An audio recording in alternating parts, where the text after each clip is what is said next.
Ohio billionaire CEO took his mistress to a gala to shame his ex-wife, but he regrets it. Those beautiful little girls calling you mommy, they're mine, aren't they? Marcus Hartwell's voice cracked as he stared at his ex-wife across the hospital waiting room, the truth hitting him like a freight train. Natalie Rivers looked up from where she'd been pacing, her designer gown wrinkled, her perfect makeup streaked with tears. You lost the right to ask that question the day you served me divorce papers while accusing me of trying to trap you. But they're 4 years old, Natalie. The timeline you were too busy destroying our marriage to notice, she whispered fiercely, glancing toward the pediatric ward where one of the twins was being examined. I was 8 weeks pregnant when you decided your business rivalry with Thompson Tech was more important than your wife. Marcus sank into a plastic chair, his $15,000 tuxedo suddenly feeling like a costume. All this time they've been out there, and I never knew I had daughters. You never wanted to know, Natalie shot back. You were so convinced I was some gold digger trying to sabotage your precious company that you couldn't see I was carrying your children. The hospital's fluorescent lights buzzed overhead as Marcus stared at his hands that had signed billion-dollar contracts but had never held his own daughters. Tonight was supposed to be his moment of triumph, his chance to publicly humiliate the woman who'd taken half his fortune. Instead, he was learning that he'd destroyed the most valuable thing he'd ever possessed. Before we dive deeper into this devastating story of revenge gone wrong, tell us where you're listening from and what time it is. Are you questioning your own priorities right now? Wondering about the bridges you might have burned? Drop it in the comments. We love connecting with our Lux Love Chronicles family, who understand that sometimes the greatest victories look like the most crushing defeats.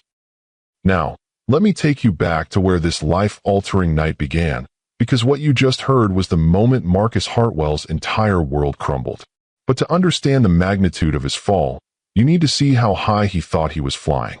It was 6:47 p.m. on a crisp October evening in Columbus, Ohio, when Marcus Hartwell adjusted his platinum cufflinks and checked his reflection in the backseat mirror of his Bentley Mulsanne.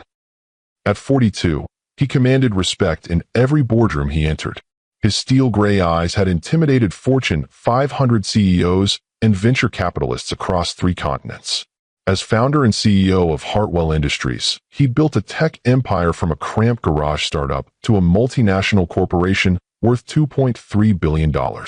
The company specialized in enterprise software solutions that revolutionized how major corporations manage their data infrastructure and cybersecurity protocols.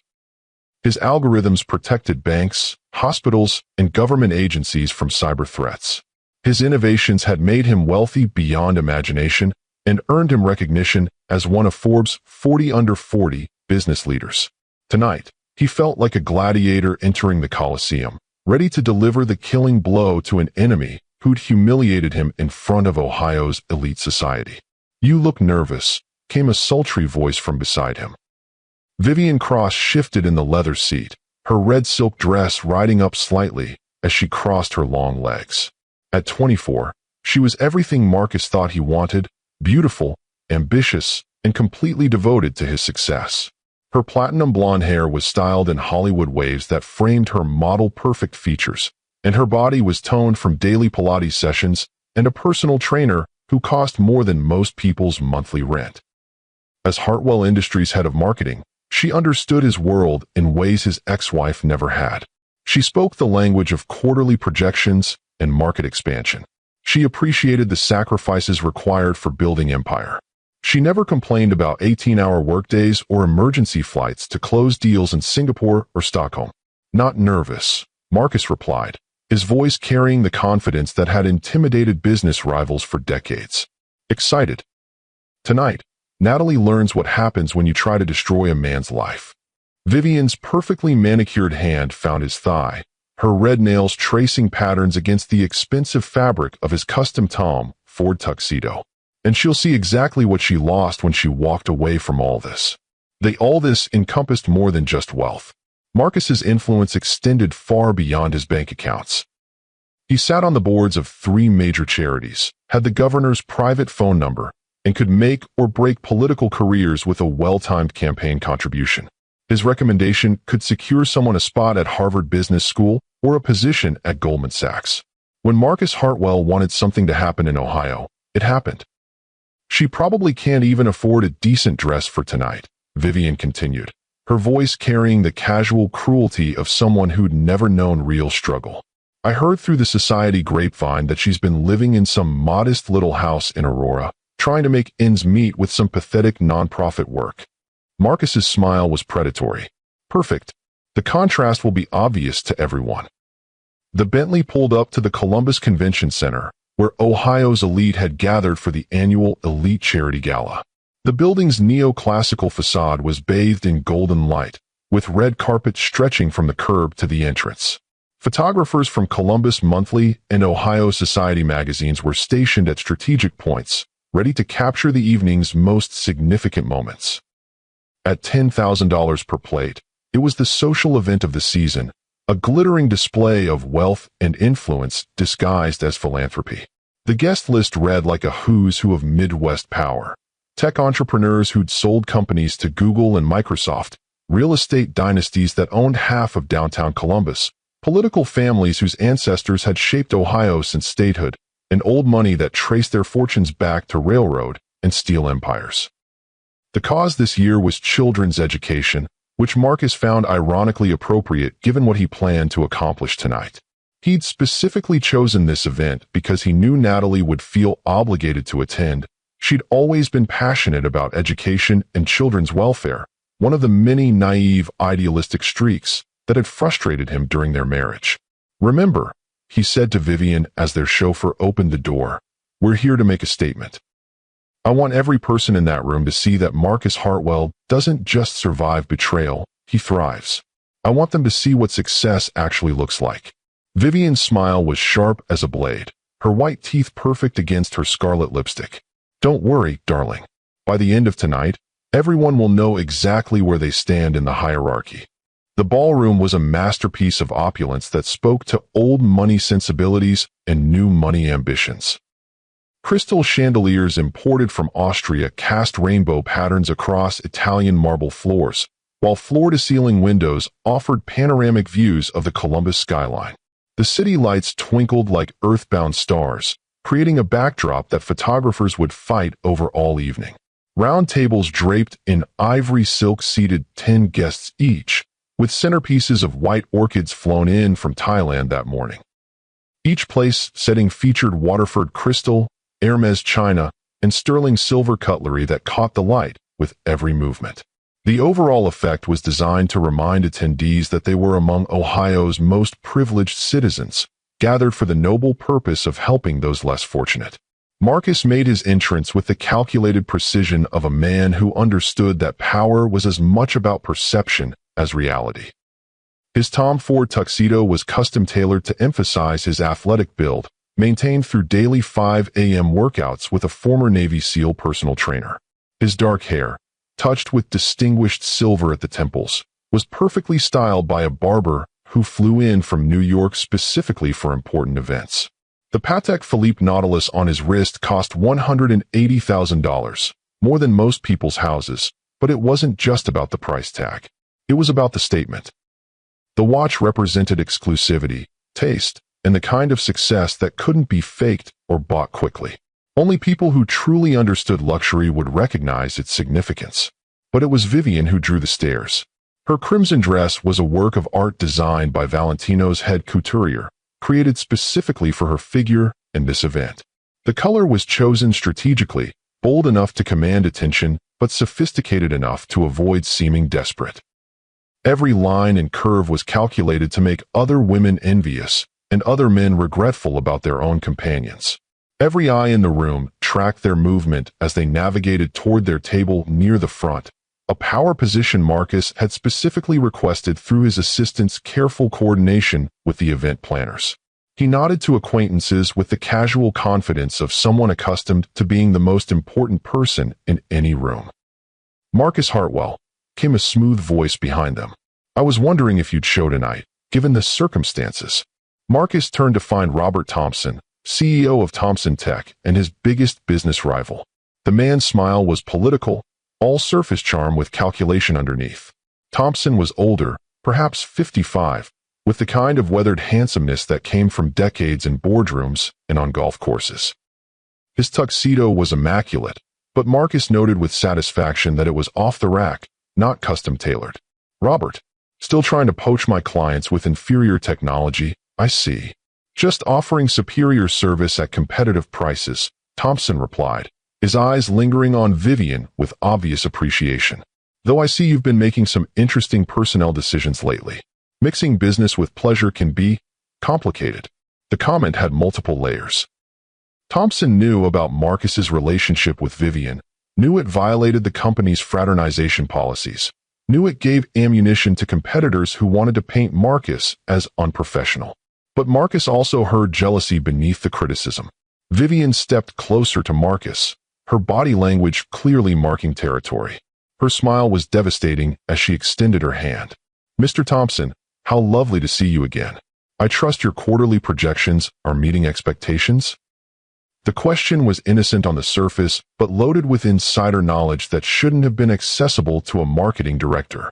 Marcus felt a surge of satisfaction at the surprise that flashed across Thompson's face. Let him wonder how Hartwell Industries was staying ahead of Thompson Tech's strategic moves. "If you'll excuse us," Marcus said smoothly, placing his hand on the small of Vivian's back in a gesture that was both possessive and dismissive. "We have more important people to see." As they moved through the crowd, Marcus basked in the whispered conversations that followed their wake. He caught fragments of discussion, mentions of his latest acquisition, speculation about expansion into European markets, admiration for his companion's beauty. This was exactly the reaction he'd planned for.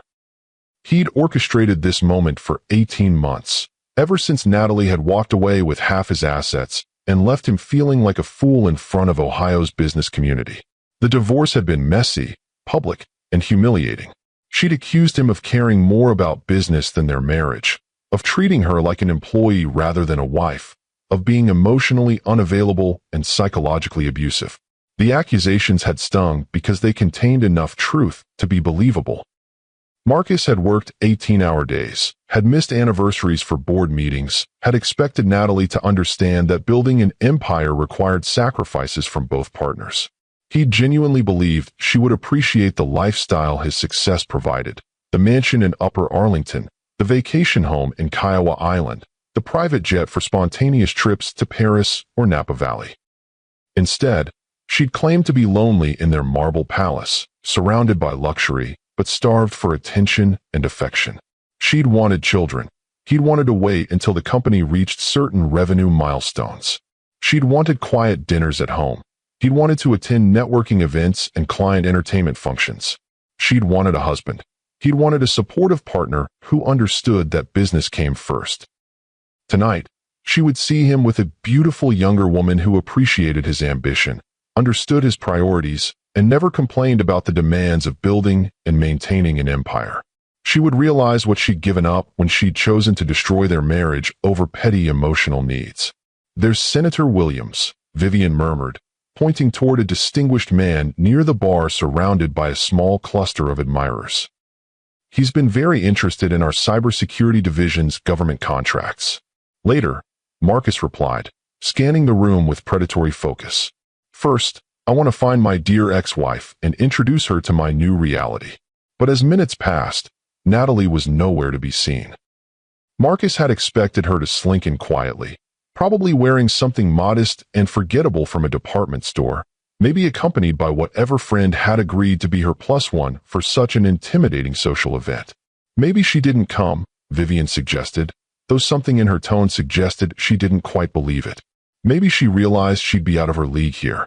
Marcus frowned. That didn't sound like the Natalie he'd known. Stubborn to a fault, she'd never backed down from a challenge, never admitted defeat gracefully. If she knew he would be here, and his assistant had made sure word got back to her through mutual acquaintances, she would come. Pride alone would demand it. At 7:30, just as Marcus was beginning to think Vivian might be right, the ballroom's main entrance opened with the kind of subtle fanfare reserved for very important arrivals. Conversations began dying in concentric circles outward from the doorway as heads turned toward whatever had commanded such immediate attention. Marcus followed the collective gaze and felt his confidence evaporate like morning mist. Natalie Rivers, she'd reclaimed her maiden name, stood in the entrance like something from a Hollywood premiere. Gone was the simple, practical woman he'd divorced. In her place stood a vision in midnight blue silk that seemed to absorb and reflect light simultaneously. Her dress was clearly couture, flowing around her like liquid starlight, cut to emphasize the elegant line of her shoulders and the graceful curve of her waist. Her auburn hair, which she'd always worn long and straight during their marriage, was now styled in a sophisticated updo that showcased the graceful line of her neck and the delicate architecture of her collarbones. Diamond earrings caught the light with every movement, not the ostentatious chandelier style favored by new money, but classic solitaires that spoke of understated elegance and old-world sophistication. But it wasn't just her transformation that stopped Marcus's breath and sent his pulse skittering like a teenager's. Beside her stood two little girls, perhaps 4 years old, identical in every way except for the tiny differences that marked them as unique individuals. One wore a pink dress with small pearl buttons and a satin sash, while the other's was the same exquisite style in soft lavender. Their dark hair was styled in perfect ringlets with small ribbons that matched their dresses, and they held Natalie's hands with the practiced ease of children accustomed to formal events and public attention. They were absolutely stunning. More than stunning, they were impossible to ignore, impossible to dismiss, impossible to explain away as coincidence. Marcus felt his breath catch as he took in details that made his heart race with recognition and terror. The girl in pink had his exact chin dimple. The one in lavender had his stubborn cowlick that no amount of styling could completely tame.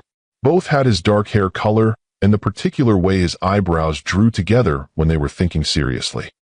When the pink-dressed child turned her head slightly to look around the ballroom with obvious curiosity, Marcus saw his own green eyes staring back at him from across the room. Who are those children? Vivian's voice was sharp with something Marcus couldn't immediately identify. Surprise, calculation, or perhaps recognition. He couldn't answer, couldn't breathe, couldn't process what he was seeing because the mathematics were impossible to ignore, and the implications were devastating to everything he thought he knew about his life. The girls were 4 years old. He and Natalie had been divorced for 18 months. That meant, Marcus. Vivian's voice seemed to come from very far away. Marcus, who are they? The crowd parted as Natalie moved through the ballroom with the confidence of someone who belonged in such spaces, not the uncertain steps of someone trying to navigate unfamiliar territory. People approached her with genuine warmth, not the polite courtesy reserved for plus ones or social climbers trying to network their way into better circles. Several of Ohio's most powerful figures, people Marcus had been trying to cultivate relationships with for years, greeted Natalie like an old friend. The mayor's wife embraced her warmly. The university president's husband immediately engaged the twins in conversation with the practiced ease of someone accustomed to charming children. Natalie Rivers. The Gala's host, philanthropy chair Margaret Ashford, approached with outstretched arms and the kind of genuine enthusiasm usually reserved for celebrities or major donors. Our guest of honor. You look absolutely radiant, darling. Guest of honor? Marcus felt the room spin slightly as these words penetrated his consciousness. Natalie wasn't here as some desperate ex-wife trying to crash his social scene or prove she could compete in his world. She was here as the guest of honor, being celebrated by Ohio's elite while he stood in the corner with his much younger girlfriend like some pathetic middle-aged cliché from a bad movie. And these must be Isabella and Sophia. Margaret was now kneeling to greet the little girls with the practiced ease of someone accustomed to children and comfortable with potentially wrinkled designer clothing. I've heard so much about your mommy's incredible work helping other children. Are you excited to see her receive her award tonight? Award? Marcus's legs felt unsteady as he processed this information. An award. She was receiving an award at an event he'd chosen specifically to humiliate her. She was being honored while he'd planned to flaunt his new relationship like some sort of pathetic victory lap. Daddy, came a small voice near his elbow. Marcus looked down to see another little girl, not one of the twins, tugging on the sleeve of a man behind him. The man turned, revealing himself to be Dr. James Chun, one of Marcus's former investors who'd pulled funding from Hartwell Industries after the messy divorce proceedings. Yes, sweetheart. That lady looks like the pictures in Mommy's office at work. Is that the man Mommy used to be married to? Dr. Chen followed his daughter's gaze to Marcus, and understanding dawned in his expression along with something that looked uncomfortably like pity. Yes, Sophia, that's Mr. Hartwell. He looks smaller than in the pictures. If this story is already turning your understanding of success and failure upside down, you need to hear what happens next. Hit that like button because this night is about to expose the difference between winning and actually being victorious. The formal program began at 8 o'clock sharp with the precision of an event organized by people who understood that punctuality was a form of respect. Marcus found himself seated at table 12, respectable enough to avoid embarrassment, but not the power position near the podium he'd specifically requested through his assistant's careful coordination with the event planners. Somehow, his seating had been changed without notification, and he suspected the hands of someone who understood the subtle politics of social hierarchy and wanted to send a message about his current standing in the community. Vivian sat beside him, her earlier confidence replaced by calculating observation that made Marcus uncomfortable in ways he couldn't quite articulate. She watched every interaction around them, cataloged every relationship and power dynamic, her marketing mind clearly working to understand social and business dynamics that hadn't been included in Marcus's intelligence briefing about tonight's event. Her phone buzzed constantly with text messages that she answered with quick, furtive taps, always angling the screen away from Marcus's line of sight. When he asked who was texting so urgently, she claimed it was work emergencies that couldn't wait until Monday morning. Ladies and gentlemen, Margaret Ashford's voice carried across the ballroom from the podium, amplified by a sound system that ensured every word reached even the most distant tables. Tonight we celebrate not just philanthropy, but transformation. Our honored guest has shown us that sometimes the greatest victories rise from our deepest defeats. Marcus's chest tightened as he realized the speech was about Natalie, about how she'd overcome their divorce to achieve something worthy of recognition from Ohio's most influential citizens. 18 months ago, Natalie Rivers could have chosen bitterness, could have chosen retreat into private pain and public invisibility. Instead, she chose to build something beautiful and meaningful from the ashes of personal devastation. Tonight, we honor her extraordinary work with the Rivers Foundation for Educational Innovation. The lights dimmed except for a spotlight that found Natalie's table near the front of the ballroom. She rose gracefully, acknowledging the applause with the poise of someone accustomed to public recognition, and Marcus could see the little girls, Isabella and Sophia, looking up at their mother with undisguised pride and adoration that made his throat tight with unexpected emotion. In just 18 months, Margaret continued, her voice carrying genuine admiration that couldn't be faked for social politeness. The Rivers Foundation has revolutionized tech education for underprivileged children across Ohio.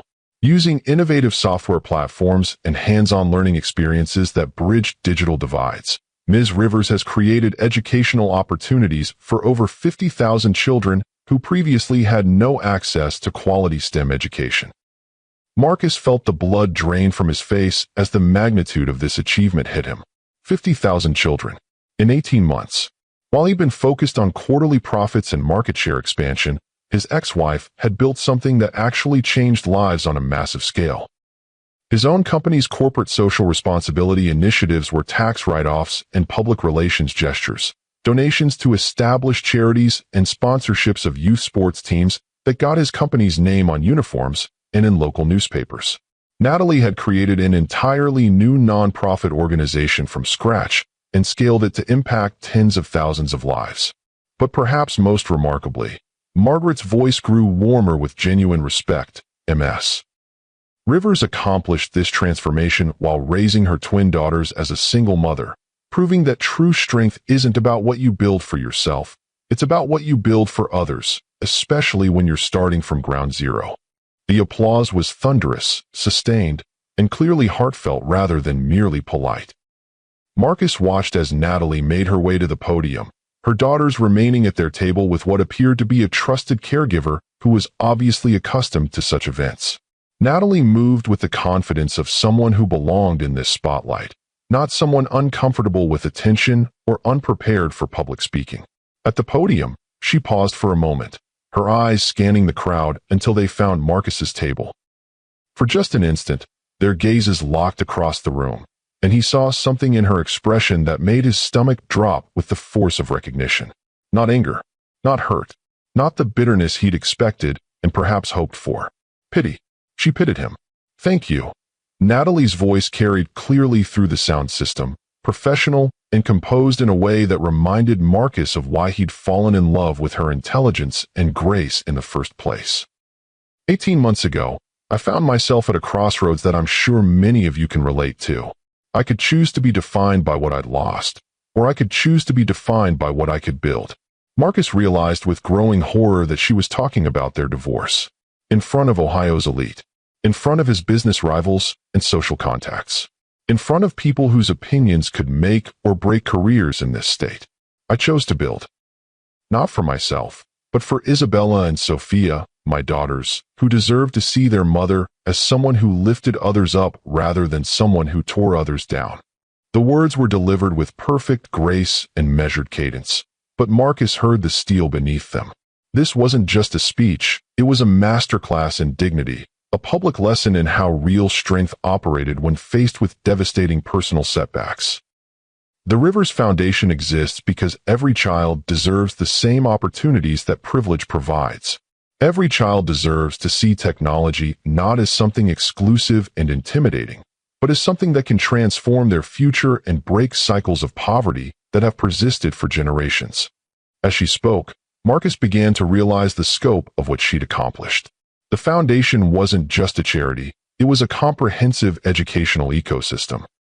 She described mobile learning labs that brought cutting-edge technology to rural schools, coding boot camps for inner-city teenagers, partnerships with major universities to provide scholarship pipelines, and teacher training programs that had certified over 2,000 educators in advanced technology instruction.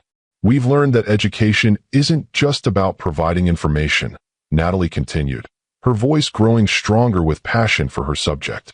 "It's about providing hope. When a child from Appalachian, Ohio learns to code and realizes they can build applications that solve real-world problems, they don't just gain a skill, they gain agency over their own destiny." Marcus felt a sick recognition growing in his stomach. The programs she was describing sounded suspiciously similar to technologies and methodologies his own company had developed. Similar, but better. More innovative. More socially conscious. More effectively implemented. "Our success metrics aren't measured in profit margins or stock prices," Natalie said, and Marcus wondered if she was looking directly at him when she said it. "We measure success in children who are now attending college on full scholarships, in teenagers who've started their own tech companies, in families whose economic circumstances have been permanently transformed through education." She spoke for 15 minutes, outlining an organization that had achieved in 18 months what most nonprofits took decades to accomplish.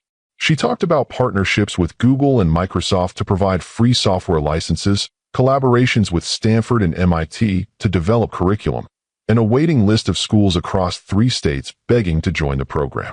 As she described impact studies and outcome metrics, Marcus began to understand something that made his blood run cold. Natalie hadn't just survived their divorce. She'd used it as fuel to build something that dwarfed his achievements in terms of actual human impact. While he'd been acquiring smaller companies and expanding market share in incremental percentages, she'd been changing the trajectory of thousands of lives. In closing, Natalie said, her voice growing softer but somehow more powerful, "I want to thank everyone who believed that a devastated ex-wife could become something more than her circumstances, who saw potential where others saw damage, who understood that sometimes the best revenge isn't destroying your enemies, it's becoming the person you were always meant to be." The standing ovation lasted nearly 6 minutes. As Marcus watched the crowd's genuine enthusiasm for his ex-wife's work, he felt something foreign and deeply uncomfortable settling in his chest. Shame. Pure, unadulterated shame at his own pettiness, his own small-minded focus on personal revenge, while she'd been focused on transforming the world. "She's good," Vivian murmured beside him, but there was something strange in her voice.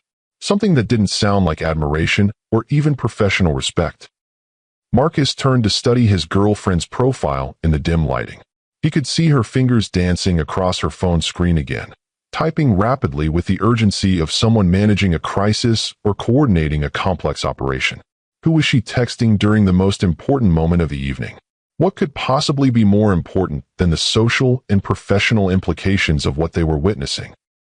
"Excuse me," Vivian said suddenly, standing with the kind of abrupt movement that suggested genuine urgency rather than polite social necessity. "I need to powder my nose. This champagne goes right through me." She moved toward the exit with purpose that seemed inconsistent with her stated destination, and something about her urgency made Marcus suspicious. There was a calculated quality to her timing, leaving just as Natalie finished her speech, just as conversations would resume and attention would be divided. Marcus waited 30 seconds, then followed, telling himself he was being paranoid while simultaneously trusting the instincts that had built his business empire. The conversation he overheard in the hallway outside the ballroom would haunt him for the rest of his life. Recording everything perfectly, Vivian was saying into her phone, her voice completely different from the breathy, adoring whisper she used with him. This voice was sharp, professional, calculating, the voice of someone conducting serious business. He's completely humiliated, sitting there like a fool while his ex-wife gets honored for charity work. The optics are perfect. Marcus pressed himself against the marble wall behind a decorative pillar, his heart hammering against his ribs as the implications of what he was hearing began to crystallize. "No, he has no idea," Vivian continued, her tone carrying the satisfaction of someone whose long-term plan was finally reaching fruition. "Marcus is so arrogant and self-absorbed, he can't see past his own ego. Yes, I've documented all the insider information you requested. Financial records, strategic plans, client lists, merger discussions, everything Thompson Tech needs for the acquisition." The world tilted sideways as Marcus realized the scope of his betrayal. Thompson Tech, his biggest rival, the company that had been mysteriously staying one step ahead of his moves for the past year, underbidding him on major contracts, poaching his clients with inside knowledge of his pricing strategies, anticipating his expansion plans with uncanny accuracy. "The recordings of tonight will be perfect for the board presentation," Vivian was saying, her voice carrying across the marble hallway with crystal clarity, showing him publicly humiliated, making terrible personal decisions, bringing his mistress to shame his ex-wife while she's being honored for transformative charity work. The shareholders will lose confidence immediately. The optics alone will tank the stock price before we even release the financial irregularities. Marcus's legs nearly gave out as the full scope of the conspiracy became clear. The woman he'd been sleeping with for 8 months, the woman he'd trusted with company secrets and strategic plans, the woman he'd given access to his personal and professional life, was a corporate spy. Everything, their relationship, tonight's humiliation, his recent business struggles, had been orchestrated with meticulous precision. "Don't worry." Vivian's voice carried the casual confidence of someone whose victory was assured. "By Monday morning, Marcus Hartwell will be finished, and Thompson Tech will have everything they need to complete the hostile takeover. The due diligence package is already compiled. The board presentation is scheduled for Tuesday. His company will be absorbed by Wednesday, and he'll be lucky to walk away with enough severance to buy a decent condo." She paused, apparently listening to instructions from whoever was on the other end of the call. "The personal destruction is just as important as the financial," she continued, making him look like a pathetic middle-aged cliché-chasing young women while his accomplished ex-wife builds a charity empire that kills his credibility in the business community permanently. Even if he tries to start over, no investor will trust his judgment. No board will give him another CEO position. "We're not just taking his company, we're ending his career." Marcus felt nauseous as he realized how thoroughly he'd been played. Every intimate moment, every business discussion, every strategic decision he'd shared with her had been carefully documented and transmitted to his enemies. He'd been so flattered by her attention, so convinced of his own irresistible success, that he'd never questioned why a brilliant, beautiful woman would be so devoted to a man 18 years her senior. "The timing couldn't be more perfect," Vivian was saying. "His ex-wife's foundation just announced a major expansion. She's getting offered board positions at Fortune 500 companies. Meanwhile, he's here looking desperate and vindictive. The contrast writes itself. She ended the call and checked her appearance in a hallway mirror, transforming back into the adoring girlfriend with practiced ease. Her reflection showed no trace of the cold calculation he'd just witnessed. Marcus barely managed to slip back into the ballroom before she returned, his mind reeling with the implications of everything he'd discovered. As he sat in his chair, watching Natalie accept congratulations from Ohio's most influential citizens while his business empire crumbled around him through betrayal he'd never seen coming, one thought echoed in his mind. He'd been so focused on destroying his ex-wife that he hadn't noticed the people working systematically to destroy him. But more importantly, sitting at their table near the front, two little girls with his eyes and his stubborn jawline were applauding their mother's success built on the foundation of his abandonment. For the first time in 18 months, Marcus Hartwell wasn't thinking about revenge or business rivals or market share. He was thinking about the children he'd never known he had, and the woman who'd become extraordinary while he'd been busy being petty and vindictive. The worst part? The night was far from over. Vivian returned to the table with her composed girlfriend mask firmly in place, sliding into her chair with feline grace. "Sorry, darling. Work emergency that couldn't wait."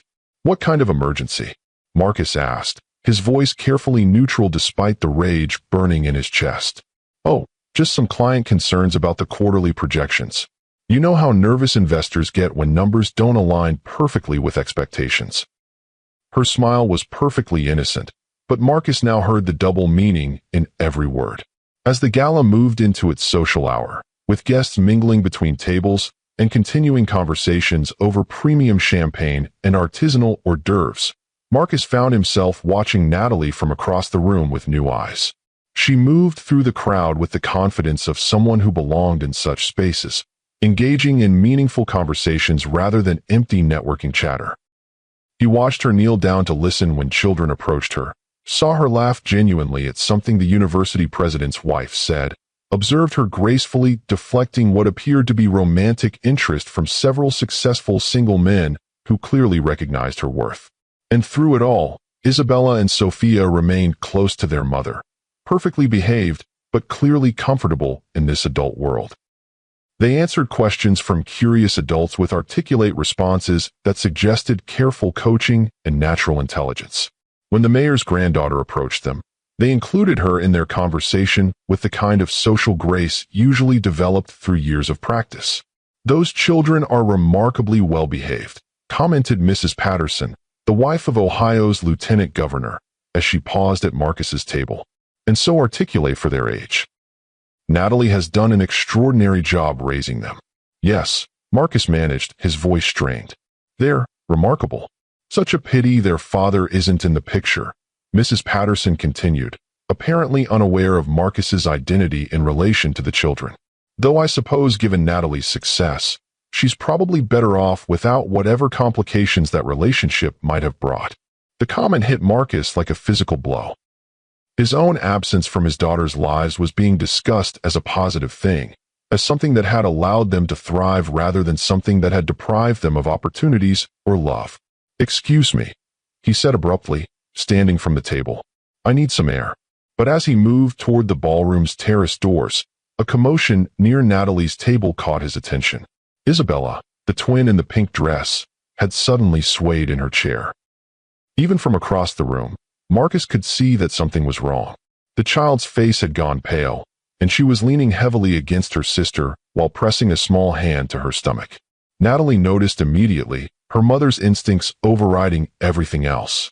She knelt beside her daughter's chair, and Marcus saw a real panic flash across her face, primal, terrifying fear that made his chest tighten with unexpected protectiveness. "Isabella, sweetheart, what's wrong?" Natalie's voice carried across the S. "My tummy hurts really bad, Mommy," the little girl whispered, tears beginning to stream down her cheeks. "It hurts like when I had to go to the hospital before." "Before?" Marcus felt ice form in his stomach as he realized this wasn't the first medical emergency his daughter had experienced. "Is there a doctor in the house?" Natalie called out, her composed public persona cracking under maternal fear. Dr. Chin appeared immediately, kneeling beside the child with professional efficiency. "Let me take a look, sweetie," he said gently, his hands moving with practiced skill as he checked Isabella's pulse and examined her coloring. Marcus was moving before he consciously decided to, crossing the room in long strides that ignored social protocol and table arrangements. He might not be a doctor, but he was her father, even if she didn't know it yet. Even if he was the last person Natalie wanted help from. "We need to get her to Children's Hospital immediately," Dr. Chen said quietly to Natalie. "Her symptoms are consistent with appendicitis. If that's what this is, we can't wait." Natalie's face went white. "Oh God, not again. Mommy, I'm scared," Sophia said, reaching for her mother's hand while tears filled her eyes at seeing her twin sister in pain. "I know, baby. It's going to be okay." Natalie was already reaching for her phone, presumably to call for transportation, when Marcus appeared beside her. "My car is faster," he said simply. "And I know the route to Children's Hospital like the back of my hand." Natalie looked up at him, surprise and suspicion warring with desperate maternal need. "Marcus, this isn't about us," he said firmly. "This is about getting Isabella help as quickly as possible." For a moment, she hesitated, and Marcus could see her weighing her pride against her daughter's welfare. Maternal instinct won. "Okay," she said quietly. "Thank you." Marcus scooped Isabella into his arms, struck by how light she felt, how fragile and precious. As he carried his daughter toward the exit, he caught Vivian's eye across the room. She was watching the scene with an expression he couldn't quite read, calculation mixed with something that might have been genuine concern. "Go ahead," she called out. "I'll find another ride home." The ride to Children's Hospital was tense and terrifying. Isabella dozed fitfully in Natalie's arms while Sophia held her sister's hand and whispered reassurances. Marcus drove with the precision of someone whose daughter's life might depend on every second saved, using back roads and traffic patterns learned from years of navigating Columbus at high speed. "Turn left here," Natalie said quietly. "The emergency entrance is faster than the main lobby." "How do you know that?" Marcus asked, though he was already making the turn. "Experience," she replied, her voice tight with worry and memory. "Isabella has a condition called recurrent abdominal episodes. She's been hospitalized 3 times since she turned 3. 3 times. His daughter had been hospitalized 3 times, and he'd known nothing about it. While he'd been closing deals and expanding market share, his child had been fighting medical battles that terrified her mother and threatened her young life. They reached the hospital in record time, and Marcus carried Isabella through the emergency room doors while Natalie handled the check-in procedures with the efficiency of someone who'd done this before. The triage nurse recognized them immediately. "Back again, Isabella," she said gently. "Let's get you taken care of, sweetheart." Within minutes, Isabella was on a gurney being wheeled toward examination rooms while Natalie provided medical history to the attending physician.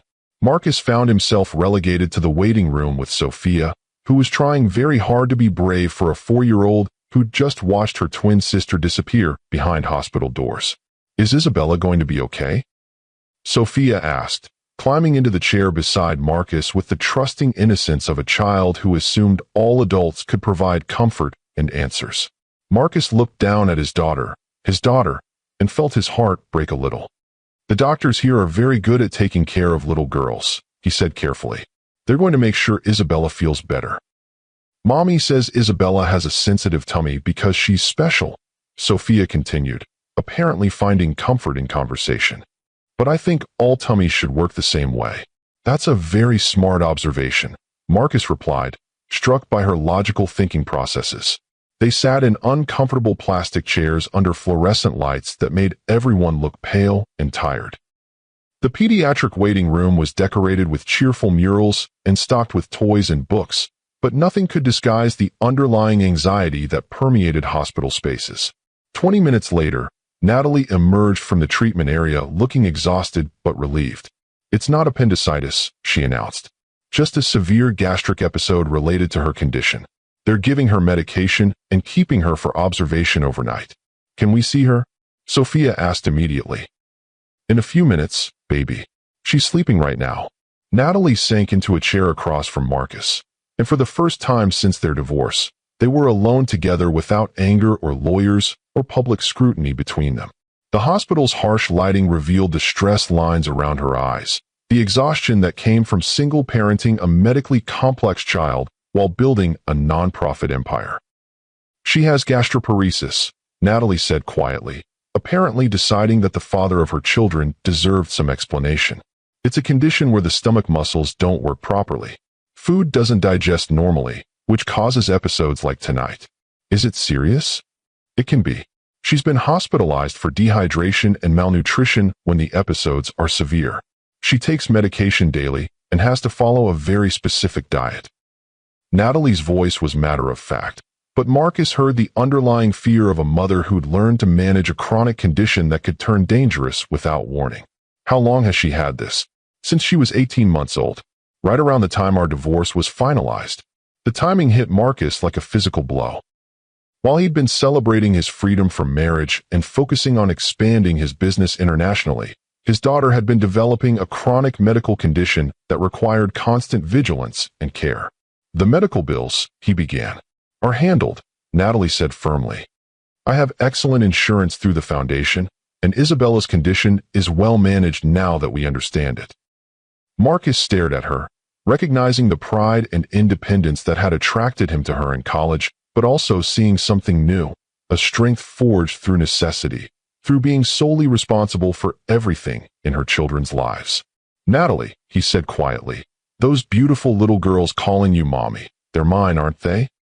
She looked up from where she'd been staring at her hands, and for the first time since their reunion, her carefully constructed composure cracked slightly. You lost the right to ask that question the day you served me divorce papers while accusing me of trying to trap you with a pregnancy I supposedly fabricated. But they're 4 years old. The timeline you were too busy destroying our marriage to notice, she whispered fiercely, glancing toward the treatment area where Isabella was sleeping. I was 8 weeks pregnant when you decided your business rivalry with Thompson Tech was more important than your wife trying to tell you she was carrying twins. Marcus sank deeper into his plastic chair, his $15,000 tuxedo suddenly feeling like a costume from a play he no longer understood. All this time they've been out there, and I never knew I had daughters. You never wanted to know, Natalie shot back, years of suppressed anger finally surfacing. You were so convinced I was some gold digger trying to sabotage your precious company that you couldn't see I was carrying your children and trying to save our marriage. I thought you were trying to trap me. Trap you. Natalie's voice rose slightly before she caught herself and glanced toward other waiting families.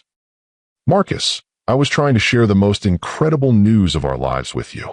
I'd planned this romantic dinner, bought a bottle of champagne, had ultrasound photos in a gift box.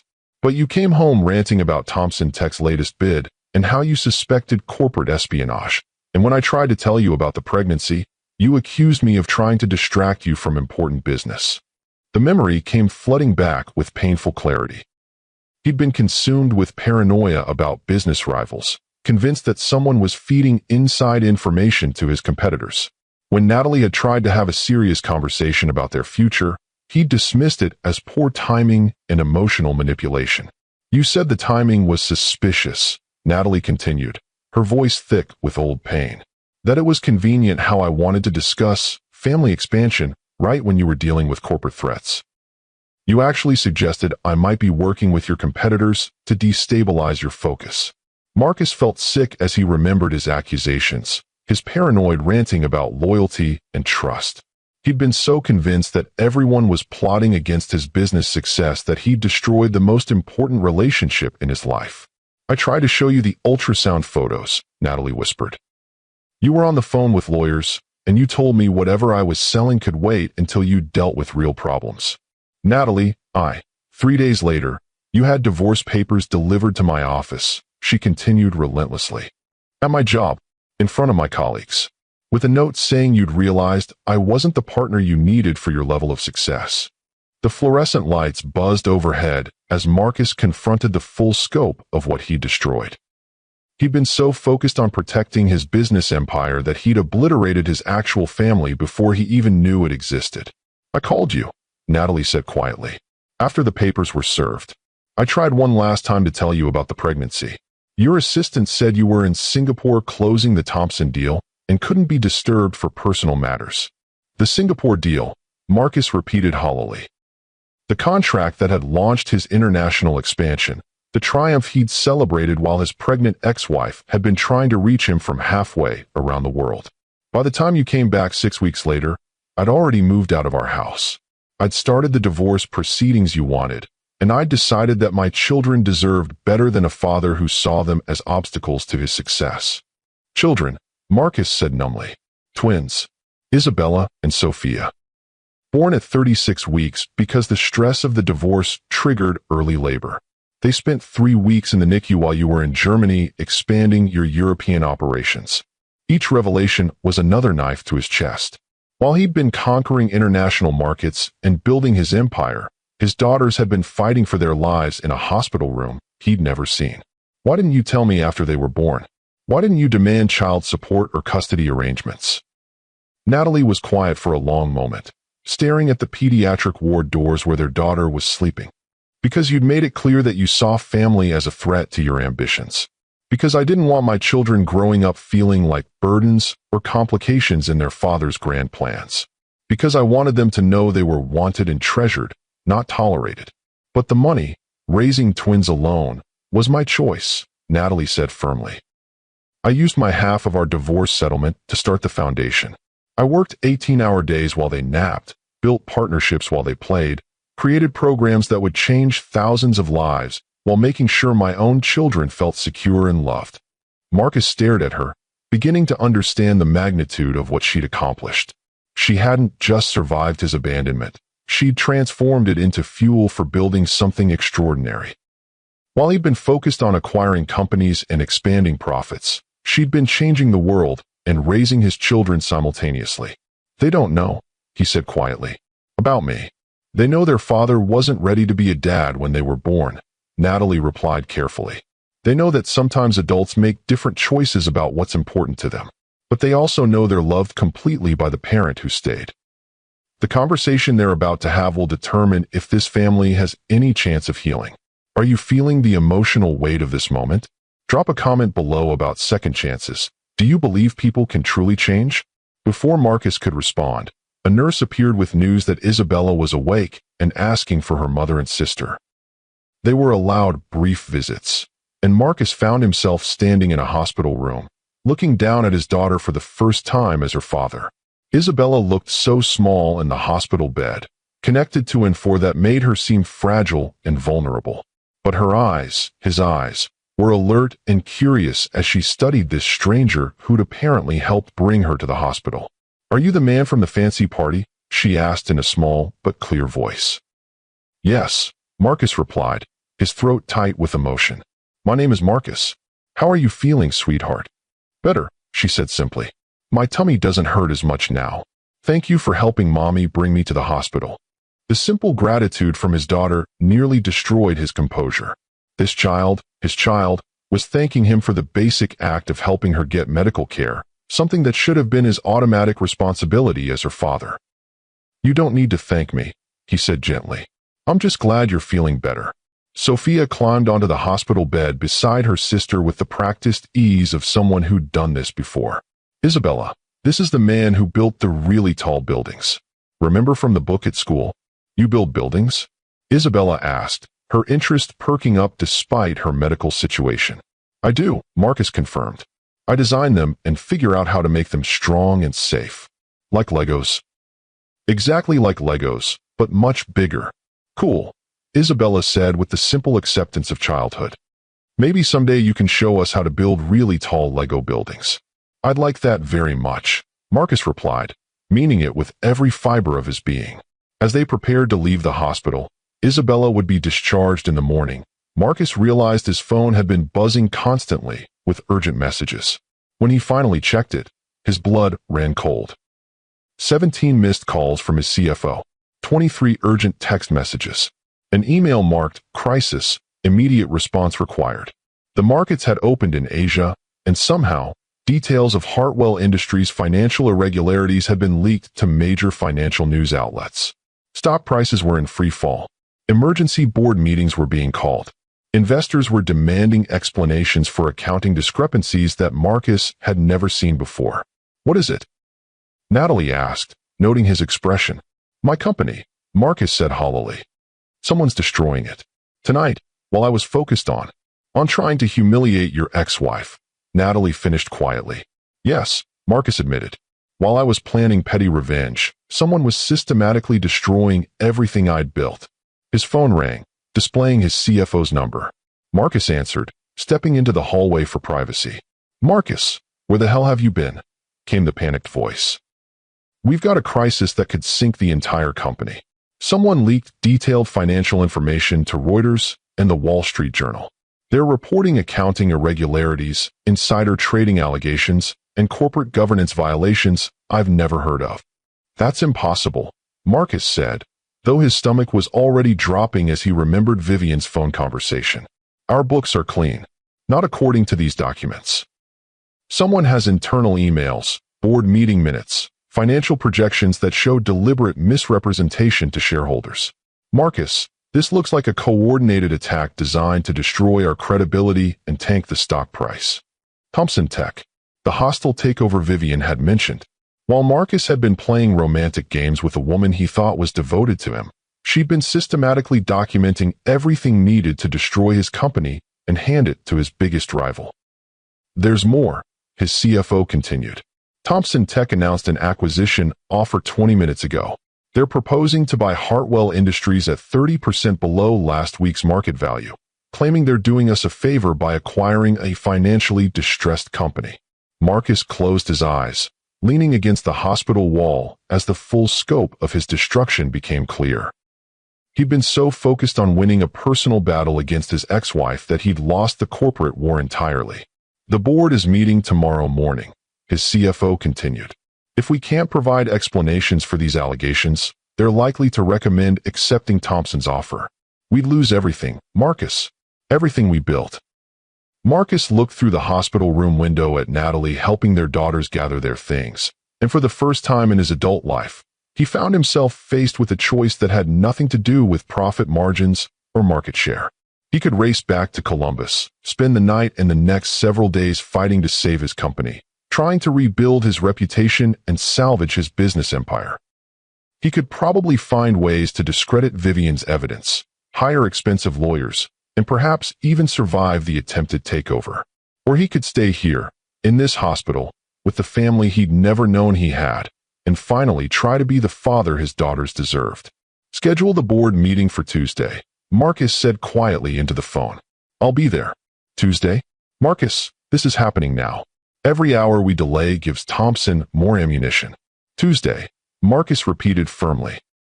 I have more important things to deal with right now. He ended the call and returned to the hospital room, where Natalie was helping Isabella into a wheelchair for the journey to the car. Everything okay? She asked, though her tone suggested she suspected it wasn't. No, Marcus said honestly. My business is falling apart. Someone I trusted has been feeding information to my competitors, and they're using tonight's performance to justify a hostile takeover. Natalie studied his face carefully. And you're choosing to stay here instead of racing back to fix it. I'm choosing to make sure my daughter gets home safely, Marcus replied. The business can wait until Tuesday.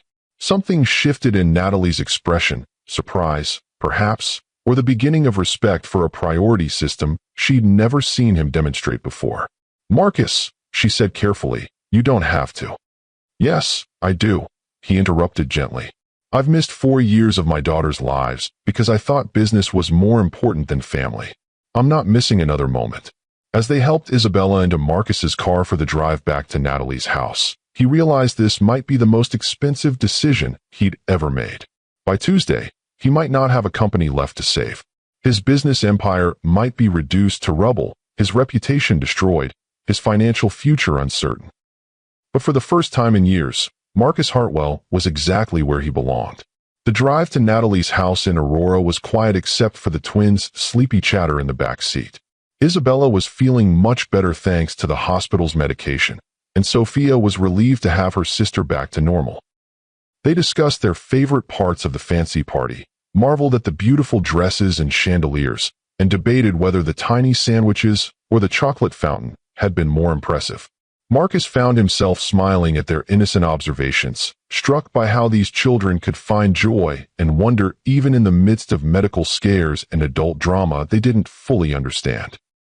Natalie's house was modest but beautiful, a craftsman-style home with warm lighting and a front garden that spoke of careful attention and love. As they pulled into the driveway, Marcus realized this was the first time he'd seen where his children lived, the spaces that had shaped their daily lives for 4 years. "Thank you," Natalie said as he helped carry Isabella inside. "For tonight. For the hospital. For staying when your business needed you." "Thank you," Marcus replied, "for letting me help. For not shutting me out when you had every right to." They got the twins settled for the night, a process that involved story time, careful medication dosing for Isabella, and the kind of patient bedtime routine that spoke of years of practice. Marcus watched from the doorway as Natalie transformed from accomplished nonprofit leader back into devoted mother, and he began to understand the dual life she'd been managing with remarkable skill. When the children were finally asleep, Natalie and Marcus found themselves alone in her living room, surrounded by the evidence of family life he'd never experienced: children's artwork on the refrigerator, photo albums chronicling 4 years of milestones, toys organized in baskets that suggested careful attention to creating both fun and order. "They're remarkable," Marcus said softly, studying family photos that showed his daughters growing from infants to toddlers to the articulate 4-year-olds he'd met tonight. "They are," Natalie agreed. "And they deserve better than the chaos that's probably about to surround your life." Marcus understood what she was saying. His business troubles would become public knowledge, bringing media attention and financial uncertainty that could disrupt the stable life she'd built for their daughters. "I'll do whatever you think is best," he said. "If you want me to stay away until things settle, is that what you want?" Natalie interrupted. Marcus looked at her sitting cross-legged on her couch, still wearing the designer gown from the gala, but with her hair falling loosely around her shoulders and her makeup slightly smeared from the hospital's harsh lighting. She looked real and approachable in a way that reminded him of why he'd fallen in love with her 15 years ago. "I want to be their father," he said simply. "I want to learn their favorite foods and their bedtime stories and what makes them laugh. I want to be here when Isabella has medical episodes and when Sophia has questions about building things. I want to attend school events and birthday parties and all the ordinary moments I've missed. And when your business empire is rebuilt, when the excitement of family life wears off and quarterly reports start demanding your attention again." Marcus was quiet for a long moment, considering the question that cut to the heart of everything he'd learned about himself tonight. 18 months ago, you asked me to choose between business success and family happiness," he said slowly. "I chose business, and I lost everything that actually mattered. Tonight, my company is being destroyed while I sit in my ex-wife's living room, and I've never felt more clear about my priorities." Natalie studied his face with the careful attention of someone who'd learned not to trust words without evidence of changed behavior. "This isn't about grand gestures or dramatic declarations," Marcus continued. "This is about showing up every day, being present, earning the right to be called Dad through consistency and care. I know I don't deserve another chance, but I'm asking for one anyway. It's not my forgiveness you need," Natalie said softly. "It's theirs, and they don't even know they need to forgive you yet. Then let me earn their trust before they learn they need to question it." 6 months later, Marcus Hartwell was rebuilding his life from the ground up, though it looked nothing like the empire he'd lost. Thompson Tech's hostile takeover had succeeded, though the victory had proven hollow when Vivian's corporate espionage was exposed by a whistleblower within Thompson's organization. The scandal had destroyed both companies' reputations, leading to SEC investigations and criminal charges that were still working their way through the courts. Marcus had walked away from the wreckage with enough personal assets to start over, but not enough to maintain his previous lifestyle. He'd sold the mansion in Upper Arlington and moved into a modest townhouse 15 minutes from Natalie's home in Aurora. The Bentley had been replaced with a practical SUV suitable for car seats and family road trips. The designer wardrobe had given way to jeans and polo shirts appropriate for playground visits and children's birthday parties. He'd started a small consulting firm specializing in cybersecurity for nonprofits, work that was meaningful rather than merely profitable, helping organizations like Natalie's foundation protect themselves against the kind of corporate espionage he'd experienced firsthand. Most importantly, he was learning to be a father. Isabella and Sophia had accepted his presence in their lives with the adaptability of young children, though it had taken months of consistent behavior to convince them he was staying. He attended their preschool events, learned to manage Isabella's medical condition, and discovered that Sophia had inherited his mechanical aptitude along with his stubborn determination to understand how everything worked. "Daddy Marcus," Isabella called from the kitchen table where she was working on an art project. "Can you help me make this building taller without it falling down?" The title, Daddy Marcus, their own invention to distinguish him from the imaginary father they'd created before meeting him, still made his heart skip every time he heard it. "Let's see what you're working with," Marcus said, examining her construction paper and glue stick creation. "What kind of foundation did you use?" They spent 20 minutes engineering a stable base for her paper skyscraper, and Marcus marveled at how much more satisfaction he derived from helping his daughter solve a craft project problem than he'd ever gotten from closing million-dollar deals. Natalie appeared in the kitchen doorway, home from a board meeting at one of the universities that had offered her a position developing their STEM education programs. She'd been offered 3 executive positions at major corporations, but had chosen to expand her foundation's work instead, a decision Marcus now understood completely. "How was school today, girls?" she asked, kissing both twins on the top of their heads in the automatic gesture of mothers everywhere. "Mrs. Peterson said Isabella's building was the most creative in the class," Sophia reported. "And I learned how to write the number 57. And Daddy Marcus helped me make it not fall down," Isabella added with obvious pride in both her creation and her father's assistance. "That's wonderful," Natalie said, and Marcus caught her smiling at him over their daughters' heads. Their own relationship had been rebuilt slowly, carefully, with the patience of people who'd learned that trust had to be earned through actions rather than demanded through history. They weren't married, weren't even officially dating, but they were partners in raising their children and friends in the way that people who'd genuinely forgiven each other could be friends. Marcus's phone buzzed with a text message, and he glanced at it quickly before returning his attention to Isabella's architectural project. "Work?" Natalie asked. "Thompson Tech's board meeting," Marcus replied. "The SEC investigation concluded. Criminal charges are being filed against 6 executives, including Thompson himself. How do you feel about that?"